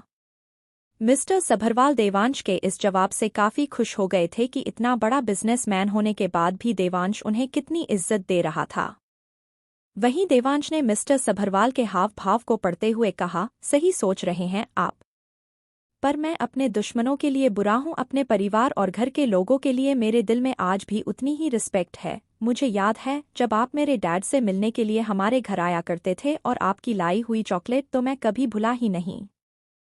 देवांश ने जो अब कहा उससे सब हैरान हो गए थे। साथ ही मिस्टर सभरवाल ने हैरानी से कहा, देवांश तुम्हें याद है, मुझे लगा था तुम भूल गए होंगे क्योंकि तुमने मुझे काफी सालों बाद देखा है और जब तुमने मुझे देखा था तो तुम बहुत छोटे थे। मैंने नहीं सोचा था कि तुम्हें याद होगा। कुछ देर वो ऐसे ही बातें करते रहे, फिर मिस्टर सभरवाल ने कहा, देवांश वो जो हमारा प्रोजेक्ट था अब वो रिबिका ही देखने वाली है, तो अच्छा होगा कि तुम्हारे मैन लीड के साथ रिबिका एक बार पर्सनली सारा प्रोजेक्ट डिस्कस कर ले। देवांश ने मिस्टर सभरवाल की बात सुनकर रोमी की तरफ देखा और उसने कहा, जी अंकल, रोमी ही इस प्रोजेक्ट पर हमारी कंपनी की तरफ से लीड कर रहा है, तो रोमी आपको आपकी ऑफिशियल मेल पर मेल करके मीटिंग फिक्स कर लेगा। वहीं रोमी ने भी हाँ में सिर हिला दिया और कुछ देर ऐसे ही फैमिली और बिजनेस डिस्कशन के बाद वो सभी रायचंद पैलेस जाने के लिए निकल पड़े। देवांश ने कार में बैठते ही कार का पार्टीशन ऑन करवा दिया और उसने दिव्या को झटके से अपनी गोद में बिठा लिया। वहीं दिव्या का मुंह बना हुआ था, वो सच में पार्टी में आकर बोर हो चुकी थी। वहां पर डांस था, बार था, खाने के लिए हर चीज थी, पर दिव्या काफी बोर हो गई थी। दिव्या ने वैसे ही मुंह बनाते हुए कहा, देव, यह कैसी पार्टी थी? आज के बाद मुझे ऐसी पार्टी में नहीं जाना। तुम, नील और रोमी तो बिजनेसमैन से घिरे पड़े थे, वहीं मैं और गुंजन कितनी ज्यादा बोर हो गए थे, तुम्हें तो पता भी नहीं है। यह सब बातें कहते हुए दिव्या का मुंह बना हुआ था और वो काफी क्यूट लग रही थी, जिस पर देवांश को बहुत प्यार आ रहा था। देवांश ने प्यार से दिव्या के फुले हुए गालों को सहलाते हुए कहा, माय लिटिल बेबी, तुम तो मेरी मयू बेबी से भी ज्यादा छोटी बेबी की तरह बात कर रही हो। और वैसे भी किसी को पार्टी में जाने का बहुत शौक चढ़ा हुआ था, और कोई था जो काफी दिनों से घर से नहीं निकला था, उसे बाहर जाना था, मीन कि उसे पार्टी में जाना था। और अगर तुम ज्यादा ही बोर हो गई हो तो चलो कुछ इंटरेस्टिंग करते हैं। इतना कहकर देवांश ने दिव्या को आई विंक कर दी। वहीं देवांश का उसे आई विंक करना और देवांश की बात का मतलब समझ तो दिव्या के गाल जो अब तक फुले हुए थे झट से शर्म से लाल हो गए। वहीं देवांश जो दिव्या को टीच कर रहा था उसने उसे और टीच करने के लिए कहा, वैसे little baby, I think oral सबसे बेस्ट रहेगा तुम्हारा मूड ठीक करने के लिए। देवांश की बात सुन दिव्या की आंखें हैरानी से बड़ी हो गई। उसने अपनी बड़ी बड़ी आंखों से देवांश को देखा जो बेशर्मों की तरह उससे ऐसी बातें कर रहा था। देवांश की बेशर्मी भरी बातें सुनकर दिव्या की आंखें हैरानी से बड़ी हो गई थी। वह सोच भी नहीं सकती थी कि उसका पति उसके साथ ऐसी बात भी करेगा, क्योंकि यह पहली बार था जब देवांश ने ऐसी बेशर्मी दिखाई हो।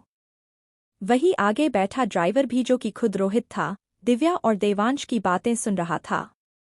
वह सुनना तो नहीं चाहता था, पर एक ही गाड़ी में होने की वजह से उसे दिव्या और देवांश की आवाज सुनाई दे रही थी।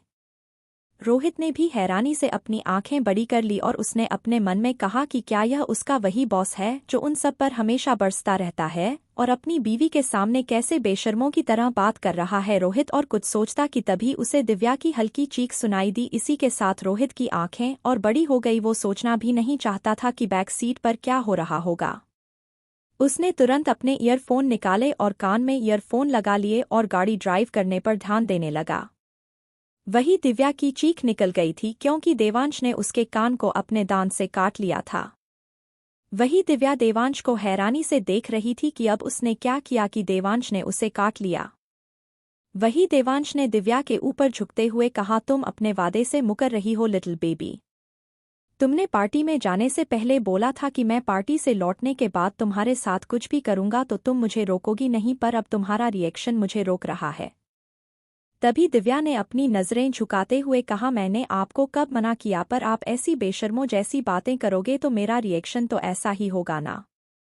इतना कहने के बाद दिव्या ने अपना मुंह मासूम सा बना लिया। कैसे बेशर्मों जैसी बातें? अपनी बीवी से कोई अगर ऐसी बात करता है तो वह बेशर्मी नहीं होती, और हम तो कई बार कर चुके हैं ना, तो तुम इतना क्यों शर्मा रही हो? यह बात देवांश ने दिव्या से अपनी आईब्रो उचकाकर कही। दिव्या जो पहले ही शर्मा रही थी उसने और शर्माते हुए कहा, अब बस भी कीजिए, ना करने और बोलने में फर्क होता है, हम करते जरूर हैं पर आज तक जुबान तक यह बात नहीं लाए तो आप आज ऐसे क्यों बोल रहे हो? देवांश ने दिव्या को अपने से और सटाते हुए कहा, अब मुझे तुम्हारी आवाज बिल्कुल भी नहीं सुनाई देनी चाहिए। No more question. इतना कहने के बाद उसने दिव्या को कुछ बोलने का मौका नहीं दिया और अपने होठों को दिव्या के होठों से मिला दिया। देवांश दिव्या को किस कर रहा था, उसकी किस इतनी बेसब्री से भरी हुई थी जैसे कि एक प्यासे को कुआं मिल गया हो। वही दिव्या जो आज तक कभी भी देवांश को रेसिस्ट नहीं कर पाई थी, वह भी देवांश की इस किस में खोने लगी। दिव्या और देवांश एक दूसरे को बेतहाशा चूमे जा रहे थे। वही देवांश के हाथ हल्के से दिव्या की कमर को सहला रहे थे। देवांश किस करते हुए दिव्या के ऊपर झुकता ही जा रहा था, जिस वजह से दिव्या कार की बैक सीट पर लेटने जैसी हो गई थी। देवांश अभी भी दिव्या को पैशनेटली किस किया जा रहा था। दोनों ही करीब 10 मिनट तक एक दूसरे के होठों को चूमते रहे। फिर दोनों एक दूसरे से अलग हुए और एक दूसरे की आंखों में देखने लगे। दिव्या और देवांश दोनों ही एक दूसरे की आंखों में देखते हुए गहरी गहरी सांस लिए जा रहे थे। कुछ पल की गहरी सांस लेने के बाद देवांश ने दिव्या की ड्रेस को उसके कंधे से नीचे सरका दिया और झुककर उसके नेक पर किस करने लगा। वहीं दिव्या तो हमेशा की तरह देवांश की हर एक छूहन के साथ पिघलती जा रही थी। दिव्या ने कसकर अपनी आंखों को भींच रखा था। उसके हाथों की उंगलियां देवांश के बालों में फंसी हुई थी। वहीं देवांश के हाथ दिव्या की कमर को सहला रहे थे। दोनों ही अपने ही पल में डूबे हुए थे कि अचानक कार रुकने की आवाज आती है। रोहित कार में से उतरा और बैक सीट की विंडो को हल्का सा नॉक करते हुए बोला, सर हम पहुंच चुके हैं। इतना कहते हुए रोहित की नजरें कार की बैक सीट की तरफ बिल्कुल नहीं थी। अपनी बात कहने के बाद रोहित वहां से चला गया। वहीं जब दिव्या ने कार रुकते हुए महसूस की और रोहित की बात सुनी तो उसने देवांश को खुद से दूर करते हुए उससे कहा, देव अब चलो भी, हम पहुंच चुके हैं। देवांश जिसे पता था कि वो लोग पहुंच चुके हैं, साथ ही उसने रोहित की आवाज भी सुनी थी पर उसका दिव्या को छोड़ने का कोई मन नहीं था। उसने दिव्या के ऊपर अपनी पकड़ कसते हुए कहा, क्या हुआ लिटिल बेबी? क्या तुम यहाँ कंफर्टेबल नहीं हो इसलिए तुम रूम में जाकर कंटिन्यू करना चाहती हो? दिव्या जो देवांश को अपने ऊपर से हटाने की नाकाम कोशिश कर रही थी, उसने जब देवांश की यह बात सुनी तो वो हैरानी से देवांश को देखने लगी कि आज देवांश को हुआ क्या है, आज कुछ अलग बिहेव क्यों कर रहा है वो। वहीं देवांश ने दिव्या की बात समझ ली थी। उसने दिव्या के गाल को प्यार से सहलाते हुए कहा, यू नो लिटिल बेबी, मैं तुमसे बचपन से मोहब्बत करता हूँ पर जब से हम दोनों जिस्मानी तौर पर एक हुए हैं तब से मुझे तुम्हारी रूह की तलब लगती है। हम जब भी एक होते हैं मुझे ऐसे लगता है कि मैं तुम्हारी बॉडी से होकर तुम्हारी रूह तक पहुंच रहा हूं।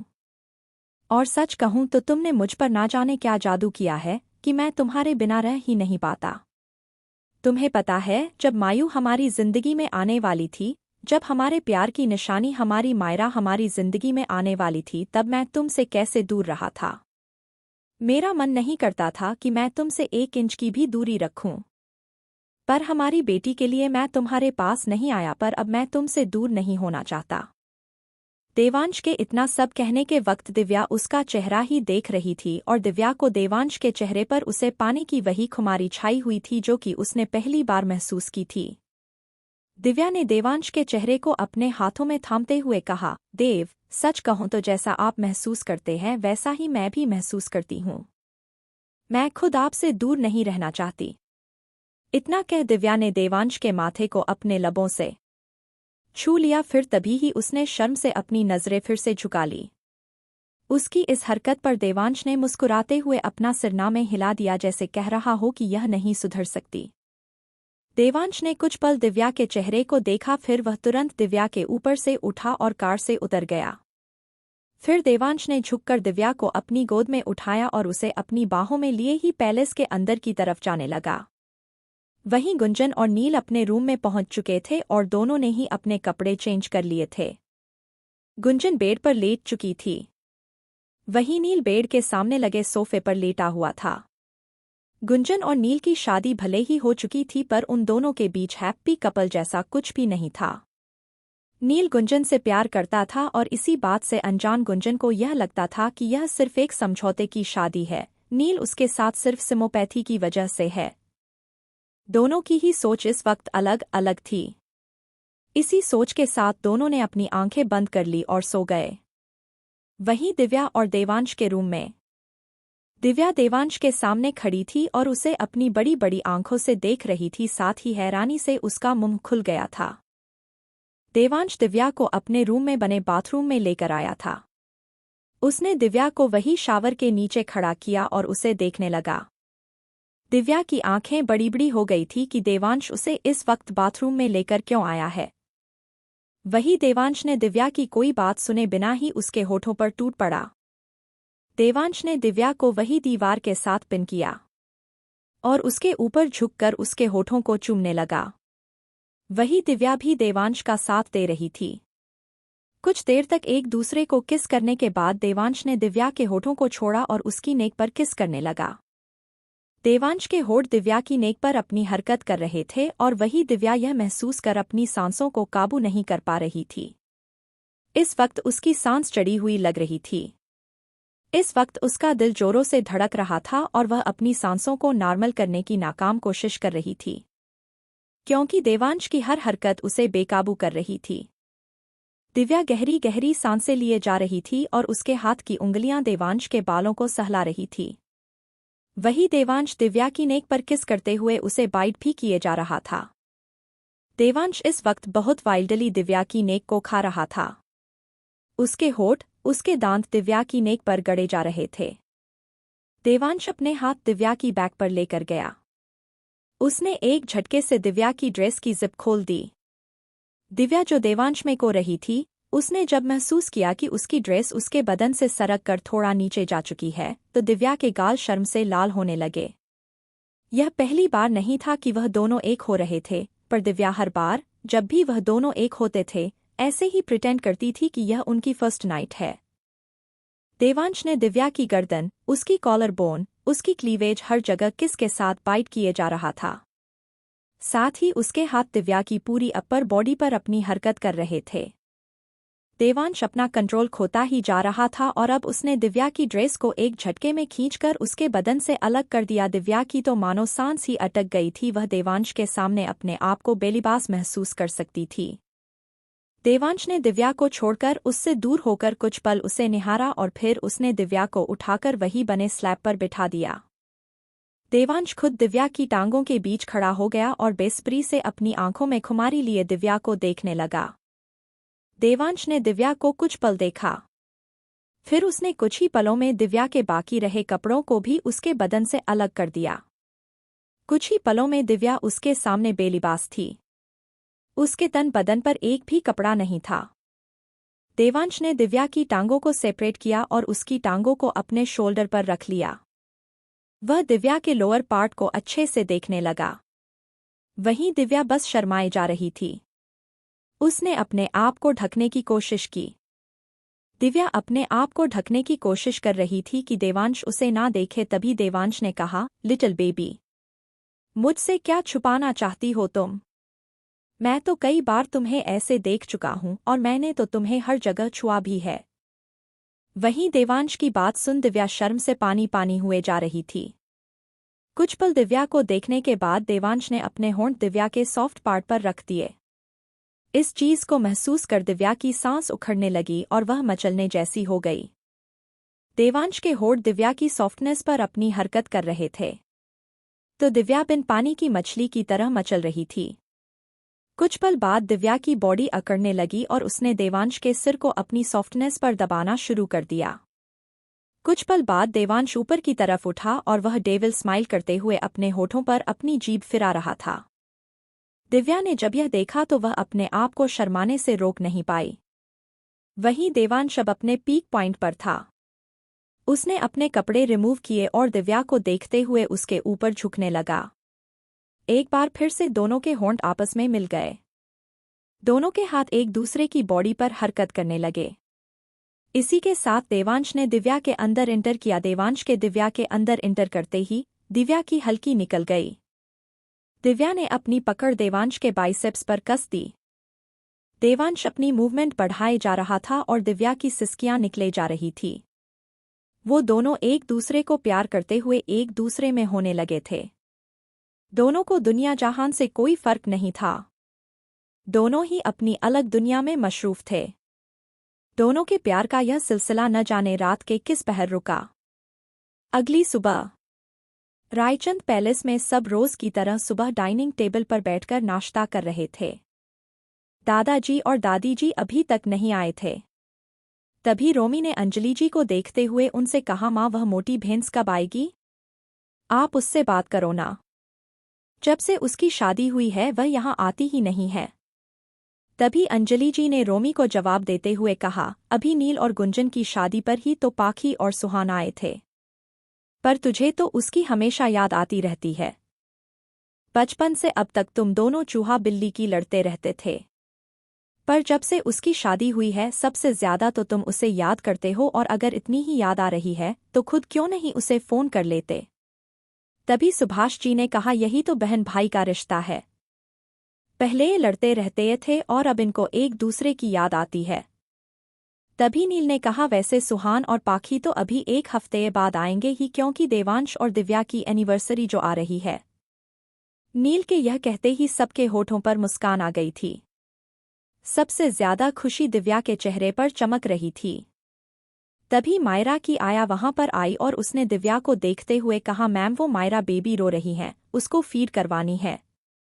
दिव्या ने कहा, हाँ आप चलिए मैं आ रही हूं, बस मेरा खाना हो ही गया है।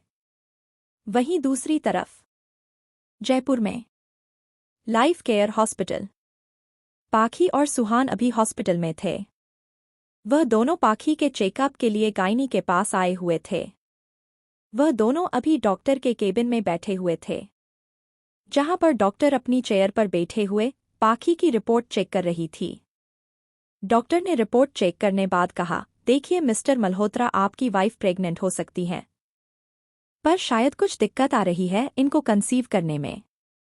मैं आपको एक मेडिसिन दे देती हूं, जिस लेने के बाद आप दोनों को एक हफ्ते बाद इंटरकोर्स करना है, और उसके एक हफ्ते बाद आपको प्रेगनेंसी टेस्ट करना है। मे बी इससे मिसेज मल्होत्रा प्रेगनेंसी कंसीव कर सके। सुहान और पखी डॉक्टर की बात सुनकर खुश हो गए थे। वो दोनों भी पेरेंट्स बन सकते हैं। उन दोनों ने डॉक्टर से कुछ और बातें पूछी और मेडिसिन लेकर डॉक्टर के केबिन से बाहर निकल आए। सुहान और पाखी अपनी कार में आकर बैठे ही कि तभी पाखी ने सुहान को हग कर लिया। पाखी ने सुहान के गले से लगे हुए कहा, सुहान मैं कंसीव तो कर लूंगी ना, अगर मैं कंसीव ना कर पाई तो क्या होगा? तभी सुहान ने पाखी के बालों को प्यार से सहलाते हुए कहा, पाखी डोंट वरी बच्चा, तुम जरूर कंसीव करोगी, बी पॉजिटिव, अच्छा सोचो ताकि अच्छा ही हो। इतना कहकर उसके पाखी के बालों में किस कर लिया। पाखी ने भी सुहान की बात सुन उसके सीने से लगे हुए ही हाँ में अपना सर हिला दिया। सुहान ने उसे अपने गले लगाए हुए ही गाड़ी स्टार्ट कर दी और वह वहां से निकल गए। पाखी और सुहान अपनी शादी की शुरुआती दिनों में बच्चा प्लान नहीं किया। वह चाहते थे कि वो दोनों कुछ टाइम रुककर ही बेबी के लिए ट्राई करें, पर पाखी अभी कंसीव नहीं कर पा रही थी, जिस वजह से आज सुहान और पाखी डॉक्टर से कंसल्ट करने आए थे। इसके बाद उन दोनों को एक आशा की किरण दिखाई दे रही थी। डॉक्टर की रिपोर्ट के अकॉर्डिंग दोनों ही एबल थे बच्चे के लिए, पर डॉक्टर ने कहा कि वो ज्यादा ही जल्दी कर रहे हैं, मतलब कई बार 1 या 2 बार में बेबी कंसीव नहीं होता, इसलिए उन्हें ट्राई करते रहना चाहिए। शाम का वक्त, रायचंद विला। दादाजी दादी जी अब तक आ चुके थे और वह दोनों हाल में सुभाष जी और अंजलि जी के साथ बैठे हुए शाम की चाय की चुस्की ले रहे थे। वही दिव्या मायरा के साथ अपने रूम में थी। गुंजन अपने ग्राउंड फ्लोर वाले रूम में थी। अभी तक नील, देवांश और रोमी ऑफिस से लौटे नहीं थे। दादाजी, सुभाष जी, अंजलि जी, दादी जी चारों एक साथ बैठे हुए बातें कर रहे थे। यह सब लोग बातें ही कर रहे थे कि उन्हें गुंजन की चीख सुनाई देती है। वह चारों डर गए थे कि आखिर क्या हुआ, गुंजन ऐसे चीखी क्यों। वह चारों उठे और भागते हुए ग्राउंड फ्लोर पर बने गुंजन और नील के कमरे में गए। वहां पर जाकर उन्होंने देखा कि गुंजन सोफे के सहारे नीचे बैठी हुई थी। उसका एक हाथ उसके पेट पर था। गुंजन की हालत कुछ ठीक नहीं लग रही थी। वह रोए जा रही थी और रोने की वजह से उसका पूरा चेहरा लाल था। गुंजन के चेहरे दर्द साफ देखा जा सकता था। सुभाष जी ने भागकर गुंजन को गोद में उठाया। गुंजन की हालत ऐसी नहीं थी कि वह खुद उठ भी पाए। तभी अंजलि जी की नज़र नीचे पानी की बोतल पर गई, जो नीचे गिरी हुई है, जिसमें से पानी गिर रहा है। इसका मतलब यह है कि गुंजन पानी पी रही थी और वह शायद पानी नीचे गिरने की वजह से उसका पैर फिसल गया और वह गिर गई। सबको इस वक्त गुंजन के लिए डर लग रहा था। सुभाष जी गुंजन को अपनी गोद में लिए हुए बाहर की तरफ चले गए। उनके पीछे अंजलि जी, दादी जी और दादाजी भी थे। वही दिव्या भी नीचे आ चुकी थी, उसने भी गुंजन की चीख सुन ली थी।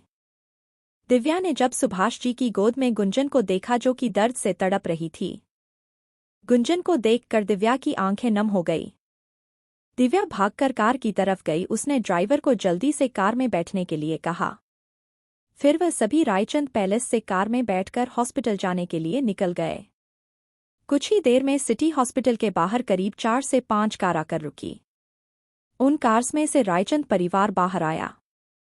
यह सभी हॉस्पिटल पहुंचे तो अब तक गुंजन के लिए एक वार्ड रेडी कर दिया गया था, क्योंकि दिव्या ने डॉक्टर को पहले ही कॉल कर दी थी। क्योंकि यह हॉस्पिटल रेचनैड्स का था, इसलिए पूरी डॉक्टर्स की टीम रेडी खड़ी थी ताकि जब भी गुंजन आए तो उसका चेकअप किया जा सके। वार्ड बॉय स्ट्रक्चर लेकर खड़े थे, जिस पर सुभाष जी ने गुंजन को जल्दी से लेटाया और वार्ड बॉय गुंजन को लेकर वार्ड के अंदर चले गए। उनके पीछे पूरी डॉक्टर गए। वही सब लोग, दादाजी, दादी जी, अंजलि जी, सुभाष जी और दिव्या, सब लोग वार्ड के बाहर वेट करने लगे। दिव्या के हाथ में मायरा भी थी, जो कि आराम से उसकी गोद में सोई हुई थी। दिव्या ने रास्ते में ही नील, देवांश और रोमी को इन्फॉर्म कर दिया था कि वह सब अस्पताल पहुंच जाए जल्दी से जल्दी। रायचंद इंडस्ट्रीज। दिव्या के फोन करने के बाद देवांश, नील और रोमी, जो कि किसी प्रोजेक्ट पर मीटिंग रूम में डिस्कशन कर रहे थे, वह तीनों भागते हुए ऑफिस से तुरंत ही अस्पताल के लिए निकल गए। सारा स्टाफ उनको इस तरह से भागते हुए जाते देखते रह गया। कुछ ही देर में वह तीनों एक साथ अस्पताल में इंटर करते हैं और भागते हुए उस फ्लोर पर जाते जहां पर इस वक्त गुंजन एडमिट थी।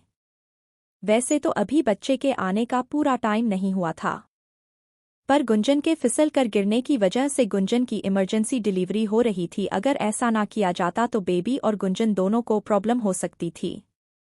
यह डॉक्टर का कहना था, जिसके बाद सब लोग और भी ज्यादा डर गए थे। नील, देवांश, रोमी भागते हुए सभी परिवार के पास पहुंचे तो सबको वार्ड के अंदर से गुंजन की चीखें सुनाई दे रही थी। उन सब से यह चीखें सुनी नहीं जा रही थी। सब ही मन ही गुंजन और बच्चे के स्वास्थ्य होने के लिए प्रार्थना कर रहे थे। करीब 15 मिनट तक गुंजन की चीख सबको सुनाई दे रही थी। नील चाहता था कि वह भागकर गुंजन के पास चला जाए और उसे अपने सीने से लगाकर कहे कि वह ठीक है, उसका नील उसके पास है, उसकी मोहब्बत उसके पास है। पर नील में इतनी हिम्मत नहीं थी कि वह वार्ड के अंदर जाए। वह नहीं चाहता था कि वह वार्ड के अंदर जाकर गुंजन को इस हालत में भी अनकंफर्टेबल करे, क्योंकि गुंजन और नील का रिश्ता अभी तक इतना गहरा नहीं हुआ था कि नील इस समय गुंजन के साथ उसके वार्ड में रह सके।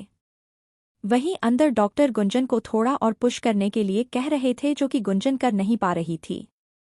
उसकी आंखें बंद हुए जा रही थी।